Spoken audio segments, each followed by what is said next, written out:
Hi everybody, this is Markus from hyperlocrian.com, and I got flipped the bird by bass legend Leland Sklar. Why? Did I anger him? Did I say something wrong in our interview? Well, you're about to find out. Because I had the huge honor to have an in-depth conversation with Lee Sklar. Before we dive right into it, I just ask you to subscribe to the YouTube channel, check out the website hyperlocrian.com, and now enjoy the wisdom and the great stories of Leland Sklar. Your YouTube channel has been such a gold mine and such a gift in the pandemic for your fans, for bassists, for everybody at least remotely interested in popular culture. It's been a huge treasure trove. I was wondering, as somebody as busy as you have been the last decades, was it like a chance for you to have a retrospect on your own career and to go back? Well, it turned into that. That wasn't the intention of it at all. When we finished Phil Collins's tour, I had a lot of the gigs on that tour were stadiums and huge venues, and I had a number of bass players write to me and going, "Man, the show is unbelievable. We loved it, but we couldn't hear sometimes all the details of the bass parts in the songs." And that's not the fault of the front of house, because our front of house guy was one of the best I've ever worked with. It's just the nature of those huge venues. So I thought, well, what? I thought about it a bit, and then I had him send me a show from Adelaide, Australia, just his board mix, and I loaded it into my laptop and plugged in a little Bose speaker into the laptop, and I have a little bass amp sitting next to me here. And I thought what I would do is I would just take a song a day and play the song so the people could hear the track, but mix it so that the amp was a little bit louder so that they could hear the bass part, totally with total clarity. And my intention was just to show some bass parts. And by the third video I put up, I had people writing going, "Man, we love your YouTube channel." And I go, "What are you talking about?" And they'd go, "Oh, that new one you're doing." I said, "I have no idea what you're talking." I didn't really think that doing some videos was going to suddenly become a channel. I mean, I love YouTube, and I've watched YouTube ever since it existed. And I find it to be an incredible wealth of not only information, but just sometimes I'll sit and I'll pick a song, and I'll just sit there for ages watching all different interpretations of a song just to see how different people hear it and different performances. So all of a sudden, here I was with this thing that people started subscribing to it, and it totally caught me off guard. But I finished Phil's show. I did the whole show except for "Take Me Home." That's the one song I didn't do on it, and I figure when the end comes to this channel, whenever that is, years from now, the last video I put up will be "Take Me Home." That's the way we always would end the show. But once I finished the show, I was really enjoying this, and I thought, what am I going to do now? So I went back and started looking at things like Jackson Browne and Toto and different groups I've worked with, and showing bass parts for all of those, a lot of that material. And as of right now, I've posted at least one video a day I haven't missed one day since March of last year. So I've got, today will be my 652nd video. Wow. And I really love doing it, and an incredible community has grown out of this, where I formed a clubhouse, and twice a month I do a live stream for the clubhouse. I have an elite level where I do one-on-one FaceTime with people or Skype, and then we made T-shirts with my beard on them. So people are buying those, and I was an graphic arts student in college, and so I've got a bunch of my artwork is for sale on it. So it went from like just showing a couple of bass parts to like a little cottage industry. That's with my book and all the things that I've done this year. It's crazy, but I love the YouTube thing, the community. I didn't push hard. I mean, I could have really gone at it and really put, added numbers of people to it. But right now, I mean, it's 158,000 really dedicated people on it. So, that's fine. I mean, I look at some of these sites that have 2.5 million people on it, and the person just kind of comes on and farts and picks their nose. So it's, I like the content. But to get back to where you started with this, it's required me to look at my career, because I never thought about it before. Sometimes, I would be doing an interview and somebody would say, well, what songs have you worked on? And I would completely blank. And, because I don't think about it. That's not my nature. But doing this channel has required me to be a forensics person and go back and really look at albums I've worked on. And it surprises me, because there's so many things that I totally forgot about over the course of years, because I've done about 2,500 albums. Wow. So, you start, and as of right now, I've only probably touched about, 500 some albums that I've worked on. I've picked pieces off of those, or 400. So I could do this channel for a long, long time. And the hard part now is going to be, just as I'm hitting the road, is maintaining as much of this as I possibly can while I'm traveling and gigs and sound checks and all the things that are going to come into play are going to really eat into the time that I devote to this. But I'm not going to stop this. And the thing that's good is all the people on the channel have just said, "Oh man, no, do what you got to do. We're here for you," kind of thing. So it's not like, "Man, I've been here all this time and now you're leaving," kind of thing. So we'll see what happens. But it's been interesting. I'll say that. The next thing, your book, Everybody Loves Me, which is a collection of photographs of people flipping you the bird. When did you start with that? And can you talk a bit about the book? Yeah. This all came from Phil Collins's tour. In 2004, we were doing the first Final Farewell tour, and there was talk that Phil was going to maybe retire at the end of that tour. I think they had one last Genesis tour in the book to do in 2007, I think it was. But Phil had talked, I think he was just at that point, he'd been going at it a long time. And we had a huge crew, between band and crew and everybody. There was well over 100 people out there on the road. And I thought, God, a lot of these people I may never see again. They're crew guys from Europe, from all over America and stuff. And that was our way to be together. So I thought, I'm going to just take a picture of everybody and make a little photo album of all the people involved on the tour.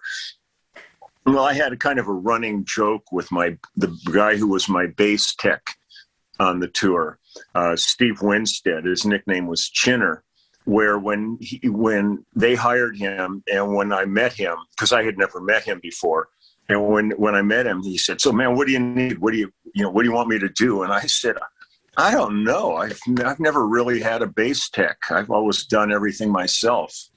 And he was so overqualified for this job. And he's really good.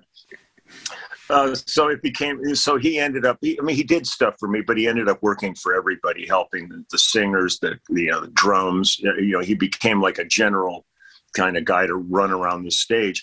So we always had this kind of standing joke between us, that he would say, "What do you need?" And I'd go, "Nothing." So at the end, when I started taking the pictures of everybody, it was my good fortune that the first guy I went up to was him. And he was sitting at his laptop working. And I said, "Hey, Steve, give me a smile." And he's typing away, and all he does is gives me the finger. And I go, ooh, that's kind of cool. And so I went and I got Phil Collins to give me the finger, Tony Smith, his manager. I got everybody in there. I ended up with about 125 pictures of people giving me the finger. It was completely unintentional. It was all because of Steve giving me the finger, because I wasn't one of these people that ran around giving everybody the finger. It's like become a signature now, but it's nothing I ever really did. You know, it's usually just saved for like when somebody did something stupid on the freeway and you honk your horn and give them the finger. So I put it away though. You know, I had all these pictures and I made a little folder and put it away, and it was fun. And didn't think about it again. And then a couple of years later, I went on the road for the first time with the band Toto, and thought, oh, maybe I'll do the same thing with these guys. So I got all of them, and it got up to about 300 pictures. And it started to take on a life of its own at that point. And then I just started getting everybody from, you know, people like Phil Collins and James Taylor and Jeff Beck and Charlie Watts and, you know, you name it in the music business. But then I was getting actors I would meet, athletes I would meet, people on the street. I would be sitting in an airplane, and I would get the compartment to give me the finger. I'd get them go, hey, everybody, come on, flip me off. And they'd all go, everybody go like that. And I ended up with over 12,000 photographs. And so I met a guy who has a thing called Art Alliance Publishing. And it's just like this, that just does artwork. I met him at a function, and we had a talk. I told him about this, and he said, let's do it. Let's make it. And so we put this book together. We went through all 12,000 pictures and got it down to about 6,000. And the book is huge. I mean, it's a 6-pound, you know, big coffee table book with a padded cover. And have you seen it at all? Yeah. What it looks, yeah. So it's, I mean, like I'm getting ready to go on this tour, and it was fortunate that I just logged in because I was just leaving for the warehouse because I'm shipping 24 boxes of books out on the road right now to have them at every gig to, you know, because we're going to do meet and greets and signings. So I'm hoping I can sell more there. And I seem to go to the post office every day mailing them. And so it's become a challenge. You know, making the book was the easy part, dealing with all because I'm doing everything myself. So shipping and all that stuff. But it's really fun. Everybody who's gotten it just keeps going, man, this is so much fun looking through here and trying to figure out who people are in it. Because I've caught people, you know, not in their makeup or not in, you know, their how you would expect them to look because of what you've seen them look like on an album cover or something like that.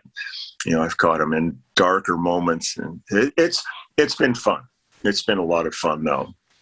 The weird part was I had to create a website to do this. So I went to get a website, and I went for lelandsklar.com. Somebody owns that.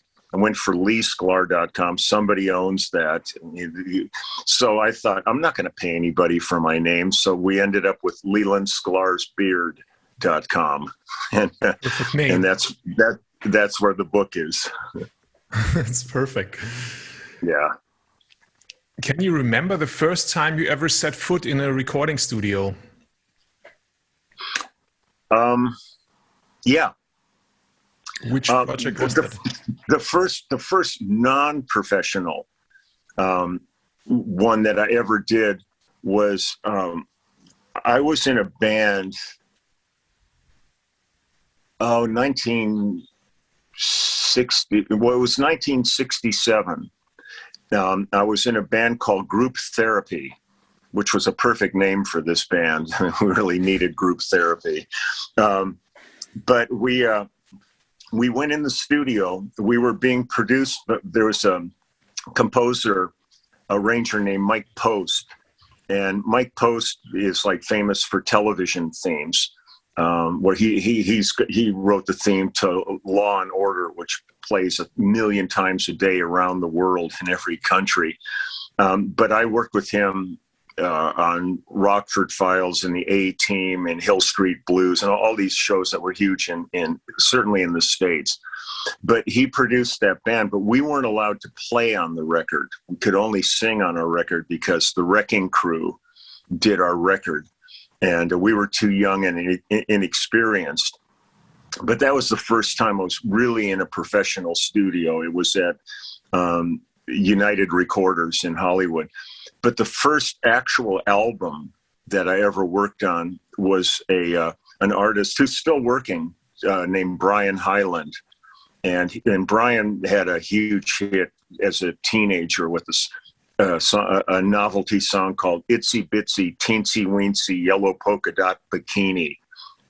And that was a big radio play song. It was funny, but I ended up getting hired. I actually recorded with him before I recorded with James Taylor. And I think it was because he came to James Taylor's concert that we played at the Troubadour in Los Angeles. And that's how Russ Kunkel and I got hired to work on his record. But that was actually, I think, the first album I ever worked on where I was actually paid. I had done some demo things before that with bands I was in, but that was just demos.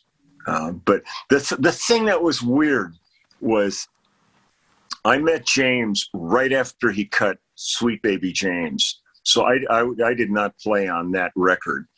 I worked with him on One Man Dog, I think was the next album after that, or Mudslide Slim, one of those. But it was just very strange because I was a guy that was in rock bands, mostly playing around Los Angeles and doing gigs in town. And when I got hired to play with James at the Troubadour, like I said, I had no real experience in the studio, but because James got big, huge, so fast, all of a sudden, and to our great benefit, Peter Asher insisted that the musicians' names appear on the records, which, like the Wrecking Crew and most people, never had album credit. So nobody knew who the musicians were on them. But Peter insisted that our names were on it. And with the advent of the singer-songwriter movement that grew out of this whole experience with James, with the Jackson Browns and Linda Ronstadts and Eagles and all the things that happened on the West Coast, people would look at James's record and see my name, Russ Kunkel, Danny Korchmar, all of us on it. And they'd go, well, hell, if it's good enough for James, let's hire those guys. So literally, I ended up going from no experience to working every day and having to kind of figure this all out on the job.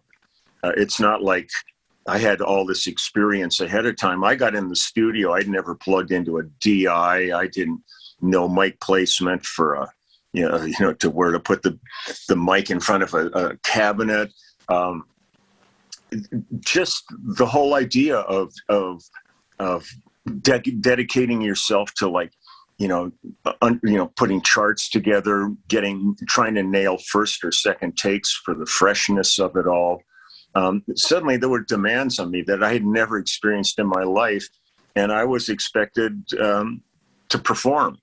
So the beginning was, you wouldn't know it by listening to the records because the stuff really came together. The group really was great players and everybody really was learning together. So it became this collective. But we were all would look at each other sometimes going, what are we doing? What's going on? Because we were really in completely uncharted territory for all of us. And then just through experience and doing it, then you just get better and better by doing something over and over. And at this point, it's everything is second nature, except the music, because every time you walk in that studio, it's a new adventure. You don't know what you're doing that day, because rarely am I told in advance what kind of project I'm working on. So you really don't know till you get to the studio if it's a if it's a pop record, a reggae, a R&B, a funk, jazz. So you've got to kind of have yourself psyched and prepared every time you walk in that, today's the first day of your career because it's fresh every day. And now it's starting to open up again. So it's getting exciting again that I've got, album projects in the works. There's a few of them, a couple the Real Drag has been waiting a year and a half to work. And then a couple things came up and they were all at the same time. And I had to turn half of it down because I was already booked. So you go from nothing to too much overnight. And it's crazy.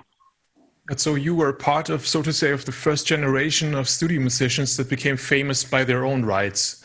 Yeah. Was it you, from what I've read and heard in your interviews, you also always or oftentimes had a lot of creative input on the works. You worked on the record with, be it James Taylor or whoever. Would you say... Yeah. No, yeah, that was one of the different things between us and the Wrecking Crew, who was the group of musicians that preceded us by a decade. Even though they were putting creativity into their parts, like Carol Kay would be given a song, but she might come up with a bass part that just made it that much better. But that was it. For us, our relationship with the artists was different because we would get involved sometimes in the writing, the production, the arranging, and then we would with a number of them we would tour with them, which the Wrecking Crew never did. So our engagement on projects was much deeper than had ever been done before. I think our relationship with the artists was on quite a different level. And it was great, though. I mean, it was one of those things when you're in a studio working on a song with somebody, and if you hear something that you think can make it better, it's great to be in a position to offer it. Now, it may not be accepted, but at least it shows an involvement and an engagement with the band. And I've always kind of felt that whenever I go in the studio, it doesn't matter if it's a one-day project with somebody. I always go in feeling like today I just joined their band, and you commit to it as though you have a vested interest beyond just doing your bass parts and getting your paycheck, hopefully at the end of the day. And so, because you would hear songs and you'd go, so many artists, especially in those days, were artists that were playing coffee shops or something like that, and they had never really worked with other players. So they're sitting with a guitar. They didn't think about an intro to the song, or maybe not even a bridge. And then we would come in and we would listen to it and go, oh man, this could use like a little setup here. And what about this as an intro? Or you'd say, look at the song's great, but it really could use a release somewhere. So our engagement, I don't think like back in the days of the Wrecking Crew when they were doing playbacks that the musicians all went in the control room and listened to the playback. The arranger would come out and make suggestions. But generally, we would always go in the control room and have a dialogue about the music because you want it to be the best it can possibly be. And so it was, but it was just all a learning process. We had no rules because we'd never done this. So we were making them up as we went along. And it was great to do people's, like a James Taylor or a Jackson Browne record, and then go on the road and gig it live. It was really a unique experience. And I love it to this day. Every time I get a chance to do anything with like that, when I work with somebody and then we go out and play live, it's just a different validation of their music to see an audience actually, man, right there in front of you, digging it. If they really love it now, they look at me and they go, it's so nuts. when I listen to your interviews or with your peers, such as, for instance, Steve Lukather, so I sometimes wonder, do you think such careers like the ones you have, would they still be possible under today's starting point circumstances? I don't want to discourage people from doing this, because the world needs music, the world needs artists. But I think the careers that we've had would be virtually impossible at this time in history, because so many of the parameters of this industry have changed. First off, when we started, it was all still records. It was LPs. So that was a viable business at that point. I remember, when Sgt. Pepper or anything like that came out, you go to somebody's house and you heard it and you went, oh man. So you ran to the record store and you bought your copy of it. Well, now if Sgt. Pepper came out, people would be free, live streaming it and getting it for nothing. And so suddenly, as a business model, things changed dramatically when the digital world entered. I mean, it was one thing when it was cassettes. You could maybe get away with burning a copy of a cassette, but after that, the generational loss was so much that it wasn't worth listening to. But when CDs came out, and all of a sudden people could start burning CDs, you could make 1,000 copies of it if you have a good CD burner. And so suddenly nobody was making any money at that. And so much of our career, it was based around having this be a viable financial business for you to be in. So things there changed a lot. Labels, for the most part, don't exist like they did. There's a few big labels still, but there was a lot of labels where you had artist development, you had support. I mean, everybody knew they were going to kind of probably get screwed by the label, but they had a process of getting things on the air where your music was heard. They had departments that worked with management to get touring and all that stuff going on. So my issue at this point is I'm not concerned about music as much as my concerns lie with music business, which is a whole other animal. So, I feel for, like, when I look at schools like Berkeley and MI here in Los Angeles, and I'm sure there's music schools over there in Berlin and Germany. And, these players are amazing. I mean, gifted students coming out of these, they come out of there on Friday, and what's there for them on Monday? And a lot of this stuff, because I get guys writing to me and girls all the time saying, "Man, I want to do what you did," and I don't want to discourage people, because the world needs music and it needs talent, but the opportunities to express that talent are much less than they were. I mean, everybody, when I was starting, was getting signed. We were doing sometimes 3 or 4 sessions a day, 6 days a week. I mean, it was absolutely ferocious schedules where your health was even jeopardized at times because of overworking, long hours and stuff. But I kind of look at it like when I've done clinics, I look at it kind of like a lottery contest where, they'll come on and, there'll be a Powerball or the big, national lottery. And they say the chances of you winning are like 200 million to 1 or something like that. But at the end of the day, there's somebody standing with their big cardboard check who won. And so, I don't want to discourage people about the music business. I just feel that the odds are not stacked in your favor of this being your profession.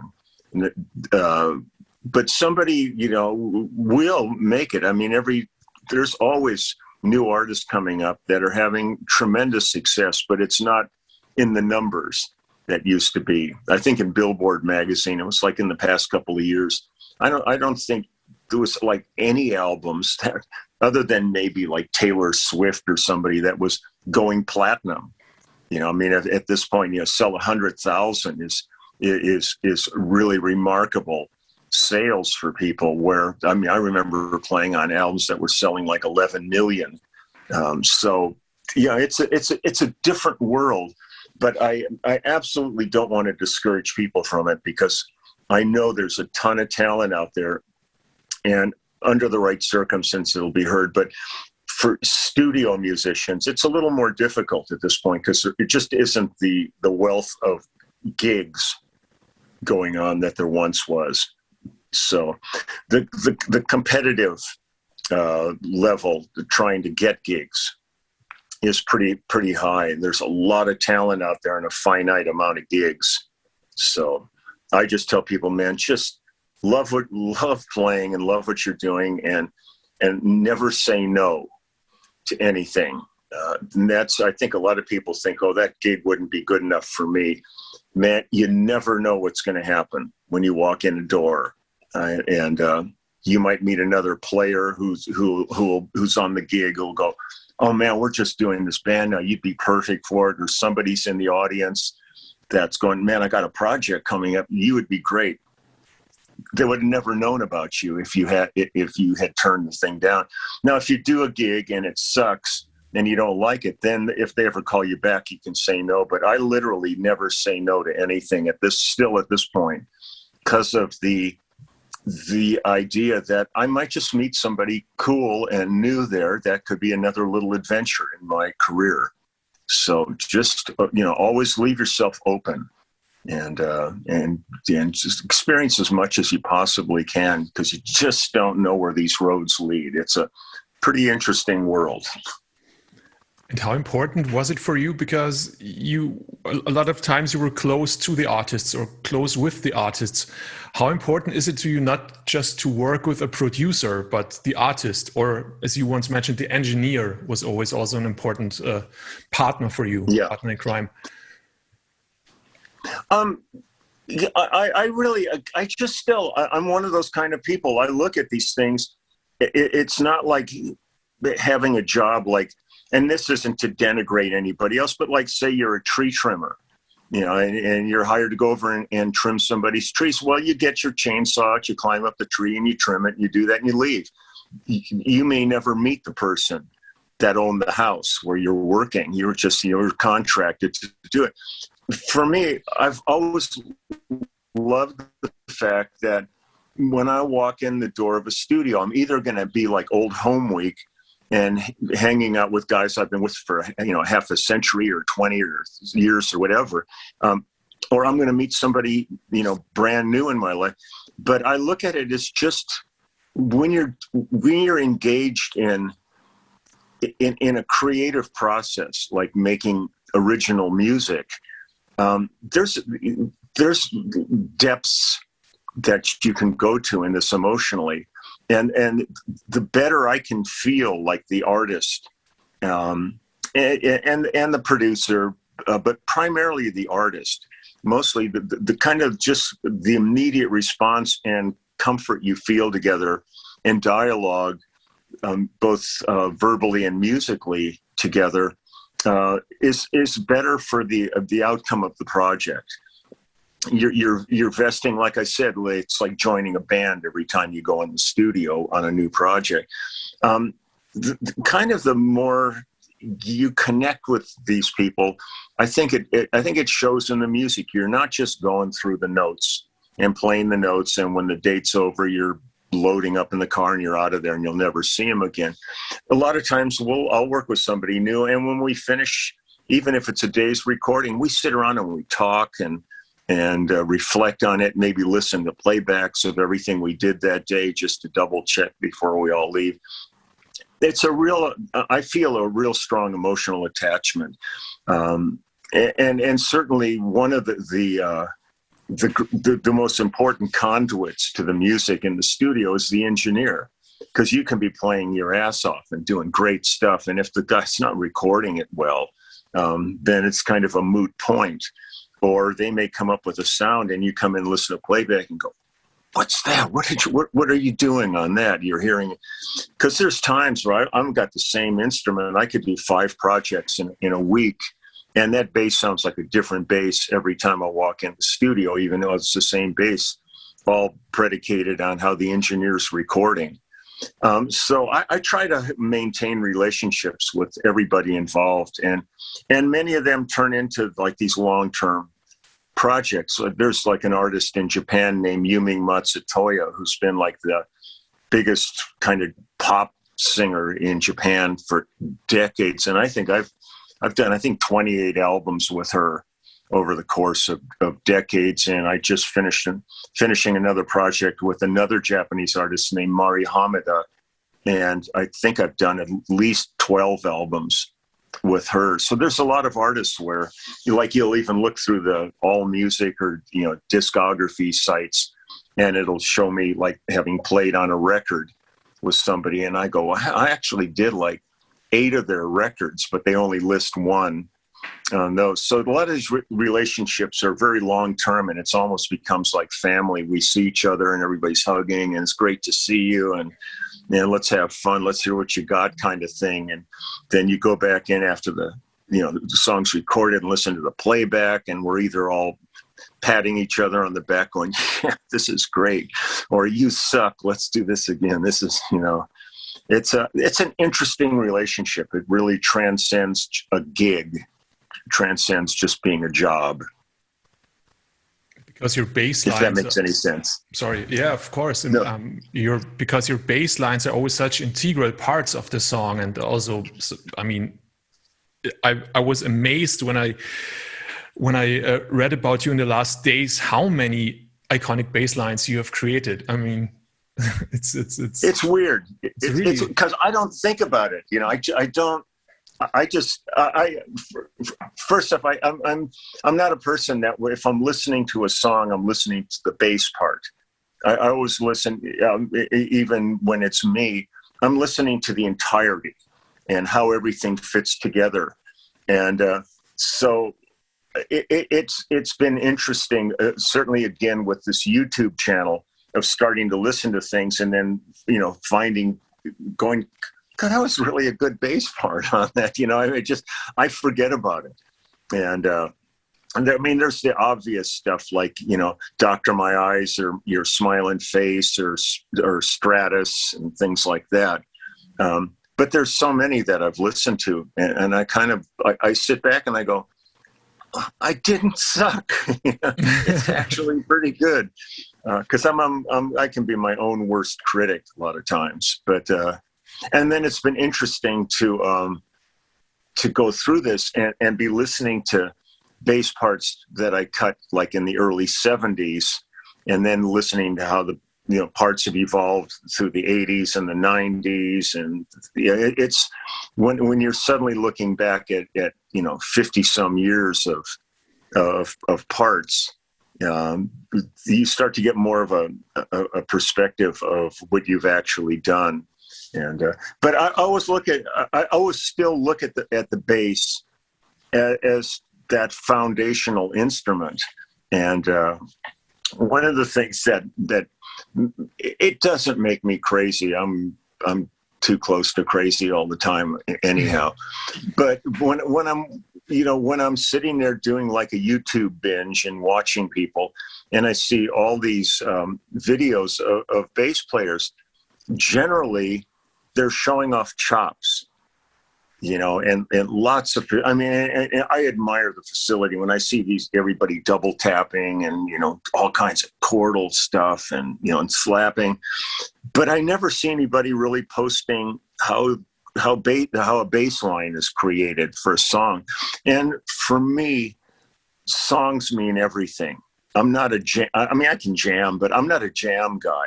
I go to the NAMM show, or when I used to come to the Music Messe in Frankfurt, and you go around these booths and you see these guys playing. Nobody actually has like a track going and they're playing a song.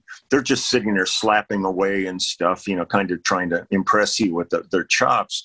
And that's impressive for me for about 20 seconds. And then I'm bored and it's time to move on to something else.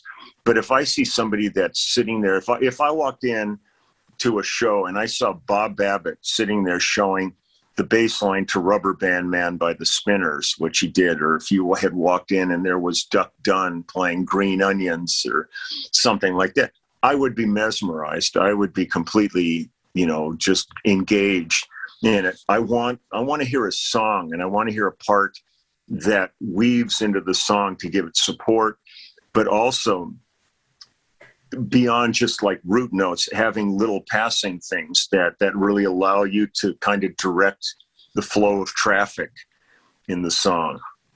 And my great challenge when I started was having James Taylor be the first guy I really started working with, because James is probably one of the most comprehensive guitar players I've ever worked with. He always has a walking bass line thumb thing going on. He's really as melodic, rhythmic, and bass in his playing. And I would sit there listening to him and I go, what am I going to do on this one? Because he's already got the bass covered. So I would have to figure out what things to do along with him. But then it afforded me the opportunity to step away from the bass because he sort of had it covered or it was indicated in his playing.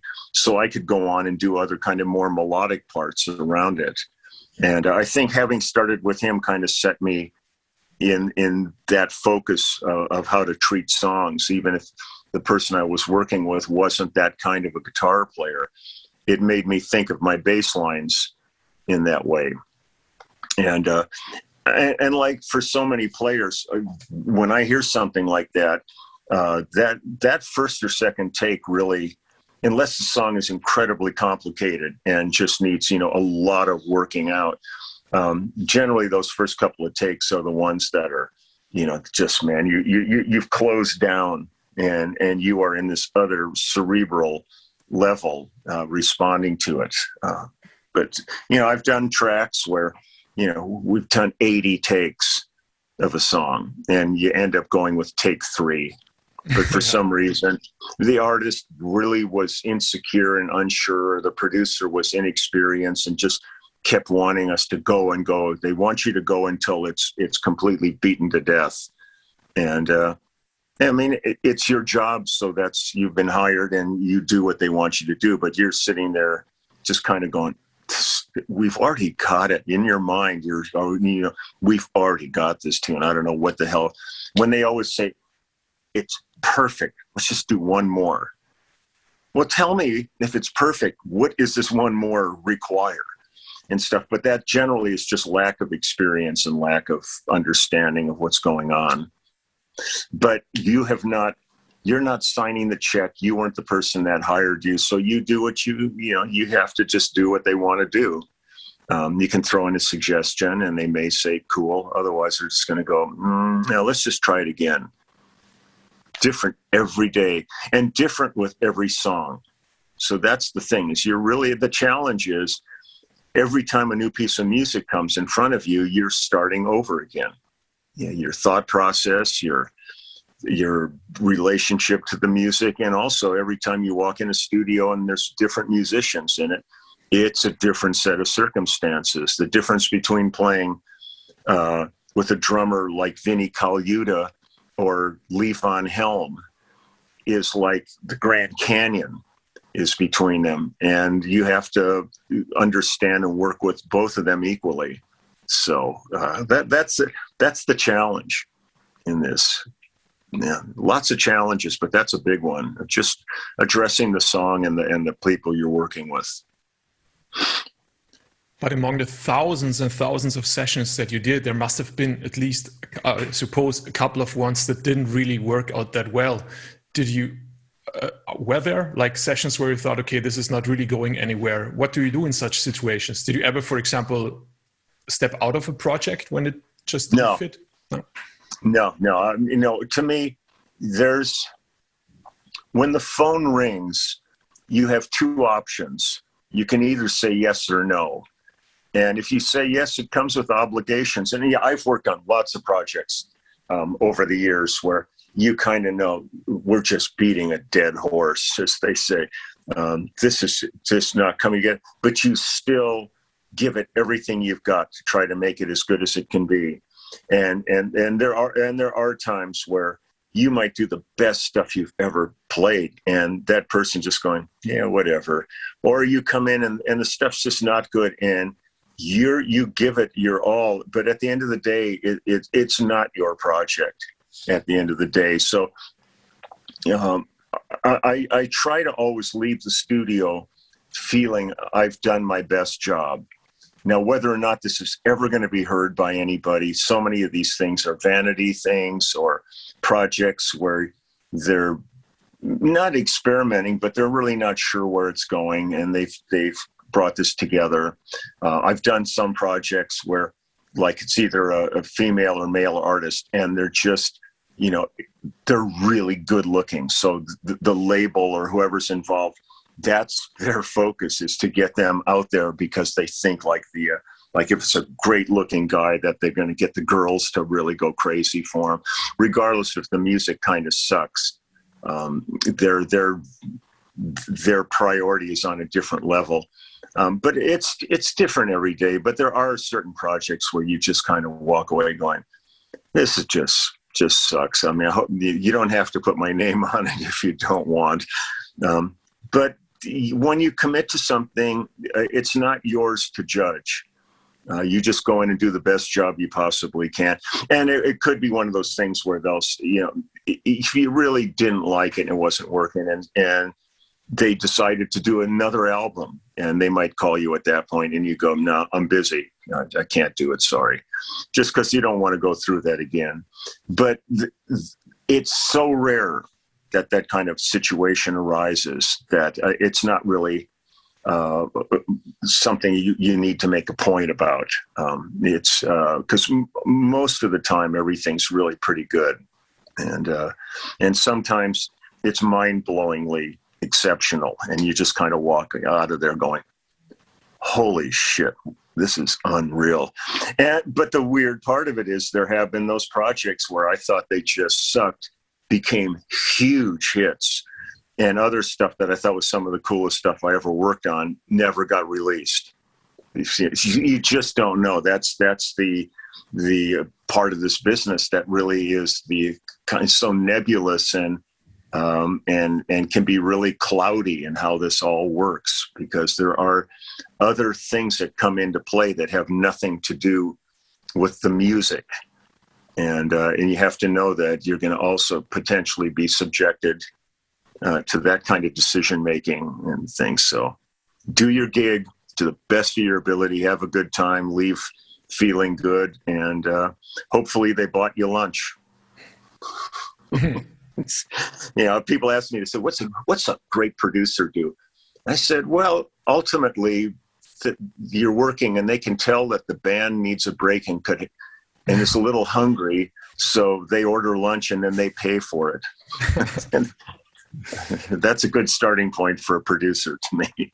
And you invented this so-called producer switch on your Frankenstein bass, which does absolutely nothing. Well, yeah, I've got my. Let me see here. Hold on one sec. Yeah, perfect.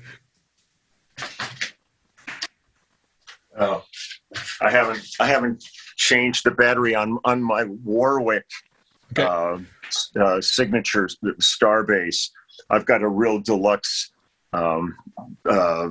producer switch on that. It's a rotary switch with all these different lights that go on. And the last one, if they don't like any of those, then there's an inlaid hand giving the finger that turns red. So, yeah, it was one of these things that came about because of the great Tommy Tedesco, who was probably the greatest studio guitar player I've ever worked with.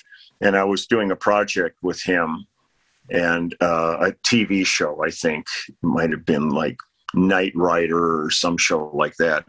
But in the studios where we worked, there were, sound baffles that you sat behind. So you would see about this much of a guy's face. This would all, just disappear. And I'm sitting next to him, and it was a pretty good sized orchestra in the room. And the conductor was across the room. And he goes, "Hey, Tommy, could we hear a acoustic guitar in this?" So Tommy bends over and picks up his acoustic, and he's playing a bit. And the guy goes, "No, do you have a mandolin?" And he goes, "Yeah." He reaches down, picks up mandolin, and goes through like a half a dozen instruments. And I'm dying next to him because Tommy only had his acoustic guitar sitting there. So he just kept bending over. The guy couldn't see the instrument. So he just pretended he was picking up a different instrument each time and playing it in a different position until the guy finally heard what he wanted to hear.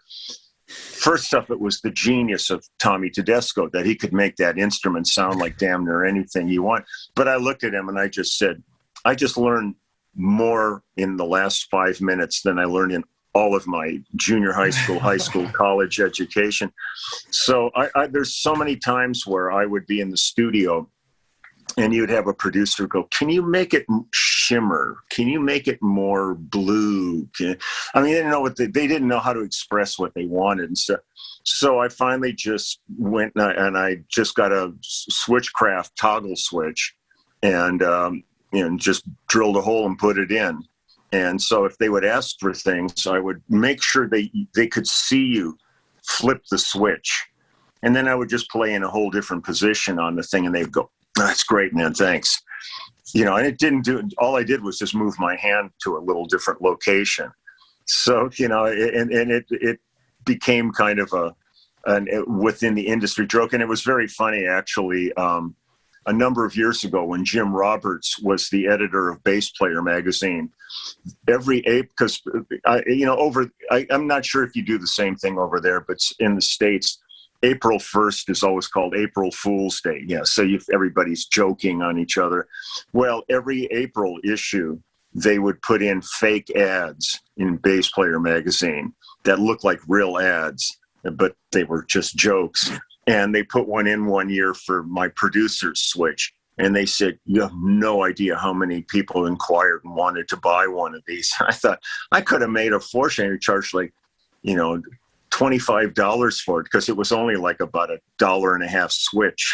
I could have made some money, but it's just funny how these things, they become like urban legend after a while. But it still works. I mean, it would work on me if I'm sitting there and somebody goes, "Here's some options, check this out." And you see them working on a scope or something like that. Psychologically, you're telling yourself you're hearing something different. And you may not actually be.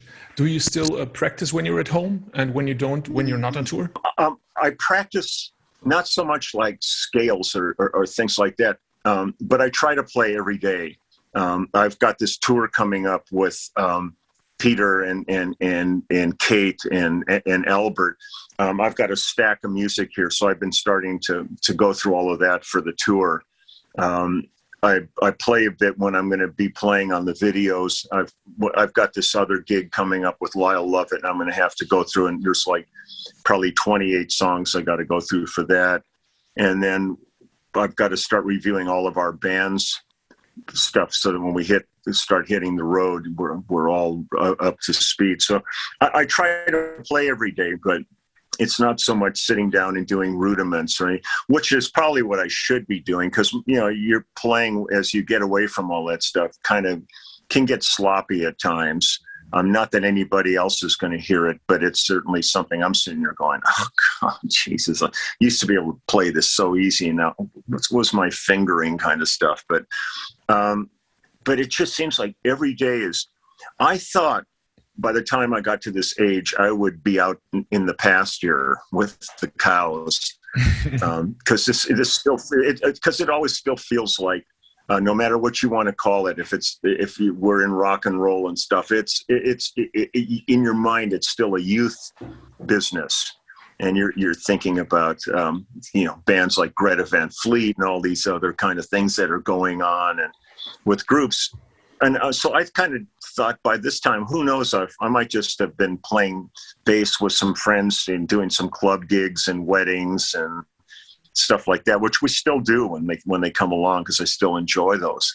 But man, I never thought I'd be as busy as I am at this point in my life. So being able to set time aside to just really focus on practicing is almost impossible. I could for the way I live right now, I could still use 25 hours a day. Wouldn't be enough. But I try to keep if nothing else, I try to keep my chops up, certainly to the level of the things that are demanded of me. I think if I sat down and somebody gave me a Victor Wooten transcription and said, here's what we want you to do, I'd be going, call Victor, here's his number. Yeah. So, but I try, I just, the hard part, I think the hardest part of the entire pandemic was maintaining calluses. Because I was so used to playing all the time that calluses were really thick. And all of a sudden, even when you're just sitting and playing at home, even if you're playing for a couple hours, it's not that intensity. It's not that focus that you have when you're playing. So all of a sudden, when our band, the first time when we all finally had our shots and that we could actually start rehearsing together again and writing, we all walked into this room and we all realized, I haven't stood and played in like a year. I mean, everybody's been sitting in chairs at home. All of a sudden, standing up, the bass was in a different position. Muscles were responding slightly differently because my arm was in a slightly, shoulder felt a little, that only lasted, like a day or two, but it was like a psychological thing that I had never not stood up and played. But all of a sudden for a year, there was no reason to be standing up here at home playing. I just sit down in the chair and do what I got to do. So it's been real interesting. And the calluses came along with it. The first couple of days of playing, I was going, man, these strings feel different than they've ever felt. But it's because I don't have that extra layer of callus on my fingers that just sort of went away by lack of intensity and use. So that's been the enlightening part of this whole thing, and hopefully that's behind us. The disease is far from over. There's still like lots of cases here in the States, especially certain areas of the country still think it's all bullshit, and they're way behind. And these new variants are really taking hold down there. But living out here on the West Coast and stuff, everybody was diligent. So I think our vaccination rate's probably up in the 80 percentile. So it's gotten a lot more open out here. But I'm still going to be real cautious when I'm traveling. I'm going to mask and be distanced from people because I think I'm safe, but I don't want to get anybody else sick. It's a bizarre time in our history. That's true. So. Well, Dan, thank you so much for taking the time. It was a thrill talking to you. Thanks for being so generous with your time. I hope to see you out on the road soon, be it in the stadium or wherever. Well, yeah, just a little club, nice little intimate club. It's real funny. I tour with an artist named Judith Owen. And I love Judith. And we were doing a UK run, and we were up like in the Lakes region, I don't know, in like Penrith or someplace like that, playing in a pub. And there might have been like 30 or 40 people in the audience at the thing. And then these guys came up to me and they go, last time I saw you was like in Wembley Stadium. What are you doing here? And I said, I'm playing music. Are you having fun? They go, oh, it's great. I went, well, then done. We're good. Everybody thinks, like everybody strives for those big, giant, festivals and venues. They're fun, but man, there's something so much to me more satisfying being in like a little 100-seater club or little tiny theater where, man, people are right there in front of you and you can really get a thing going with them and stuff. I like it all. Any chance to play is a good opportunity.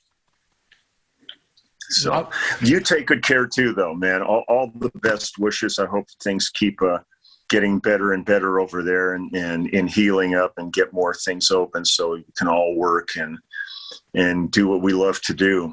And I'm just glad it worked out that I just happened to look at my phone at this because I'm what's going on? But it's perfect timing. If we would have tried to plan this, it would have been a big mess. So it's really nice. Like one of my T-shirts that I sell says, "I don't rehearse my spontaneity," and this is today was like a perfect example. I'm just glad we jumped into it without having to think about it. Amazing. Thank you very much. Okay, take good care. Take care. I'm off and running. Okay. Goodbye.